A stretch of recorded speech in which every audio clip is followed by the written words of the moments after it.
Welcome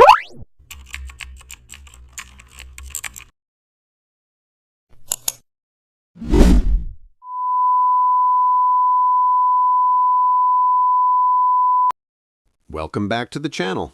Don't forget to like, share, and subscribe my channel. Today, we will explore how to design studio quality edits. Begin by isolating the subject using mask overlay mode and refining edges carefully to remove distractions and background imperfections. Apply the mask and separate the subject from the background to allow precise control over lighting, tone balance, and color balance. Use curves and color balance adjustments clipped to the subject to recreate soft studio lighting and controlled contrast.